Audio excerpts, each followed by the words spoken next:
pag-aaral ng wikang Pangasinense sa kursong Bachiller ng Sining sa Pilipino ay nagbibigay halaga sa pagpapalaganap ng kaalaman tungkol sa iba't ibang kultura ng Pilipinas at nagpapalakas ng kultura ng multilingualismo sa bansa. At maaaring makatulong din ito sa mga mag-aaral na magkaroon ng karagdagang kaalaman sa wika na ito at maaaring magamit sa pakikipag-usap at pagsusuri ng mga akda mula sa Pangasinan.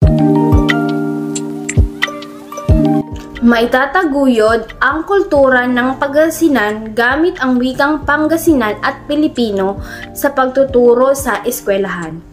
Ipapatupad ang pagtuturo ng wikang Pangasinan sa mga paaralan sa Pangasinan na maaari ring magkaroon ng mga kurso o mga module sa K-12 na nagpapakita ng kahalagahan ng kultura ng Pangasinan. Dapat ding magkaroon ng mga guro na sapat na kaalaman sa wika at kultura ng Pangasinan. Ang awiting o Inan Maaro ay isang kantang Pangasinense na ang Inan ay ang salitang Pangasinense na nangangahulugang ina o nanay at Maaro naman ay nangangahulugang mabuti. Ang kantang ito ay isang awitin ng pagmamahal at paggalang sa ina o nanay na karaniwang inuukit nito ang mga katangian at kabutihan ng isang ina at kung paano ito nagbibigay ng pagmamahal at pag-aalaga sa mga anak. Sa kanyang malambing na liriko, iniaalay ng awiting ito ang pagkilala sa halaga ng isang ina sa buhay ng bawat isa. Ipinapaabot nito ang mensahe ng pagmamahal, pagpapahalaga at pagpapasalamat sa mga sakripisyo at pag-aalaga ng isang ina para sa kanyang mga anak.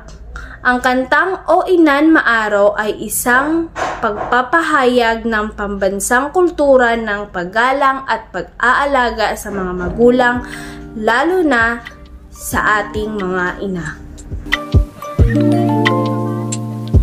Ang kontribusyon ng wikang Pangasinan sa pag-unlad ng wikang Pilipino, ito ay ang pagpapalaganap ng kultura. Ang wikang Pangasinan ay mayaman sa kultura at tradisyon ng mga Pangasinense. Ang mga pag-aaral at pagpapalaganap nito sa konteksto ng Pilipino ay nagbibigay daan sa mas malawak na kaalaman ukol sa kultura ng Pangasinan na nagpapalawak ng pag-unawa at respeto sa iba't ibang kultura sa Pilipinas. Pandagdag pa rito, ang pagpapalawak ng bokabularyo.